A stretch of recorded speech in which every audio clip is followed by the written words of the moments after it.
Operation Kamal ನಾವು ಮಾಡಿದ್ವಿ, ಅವ್ರು ಮಾಡಿದ್ರು. ಅವ್ರು ಮಾಡಿ ಸರ್, ನೀವು ಖರೀದಿ ಏನ್ ಹೇಳಿಕೆ ಕೊಟ್ರು?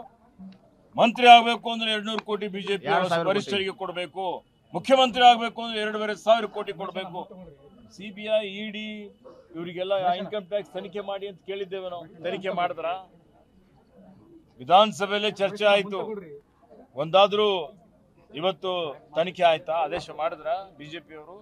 ಏನಾಗಿದೆ ಅವ್ರಿಗೆ ಕೇಳ್ಬೇಕಲ್ಲ, ನೀವು ಕೇಳಿ ಅವರಿಗೆ. ಮತ್ತೆ ಯಾರು ಶಾಸಕರಿಗೆ ಖರೀದಿ ಮಾಡಿದ್ದಾರೆ? ಅವರೇ ಮಾಡಿದ್ದು, ಅವರೇ ಕಳುವು ಮಾಡೋದು, ಅವರೇ ಆರೋಪ ಮಾಡೋದು, ಅವರೇ ತನಿಖೆ ಮಾಡೋದು, ಅವರೇ ತೀರ್ಪು ಕೊಡೋದು. ಇದು ಬಿಜೆಪಿಯ ಚಾಳಿ. ಈಗ ಸರ್ ನಿಮ್ಮ ಪಕ್ಷದ ಮೇಲೆ ಆರೋಪ ಕೇಳಿ ಬರ್ತಾ ಇದೆ, ನಿಮ್ಮ ಪಕ್ಷದ ಮೇಲೆ ಆರೋಪ ಮಾಡಿದ್ದಾರೆ ಸರ್. ಮಲ್ಲಿಕಾರ್ಜುನ್ ಖರ್ಗೆ ಅವ್ರ ಕೈಯಲ್ಲಿ ಏನೂ ಇಲ್ಲ, ಏಕಾಏಕಿ ತಾವು ಭೇಟಿಯಾದ್ರೆ ಸರ್ ಖರ್ಗೆ ಅವ್ರಿಗೆ ಸರ್, ಏಕಾಏಕಿ ಭೇಟಿ ಸರ್ ತಾವು. ಖರ್ಗೆ ಸಾಹೇಬ್ರು ನಮ್ಮ ನಾಯಕರಿದ್ದಾರೆ, ಪ್ರತಿ ಸಲ ಅವ್ರಿಗೆ ಭೇಟಿ ಆಗ್ತೇನೆ, ಅದೇ ರೀತಿಯಲ್ಲಿ ಭೇಟಿ ಆಗಿದ್ದೇನೆ.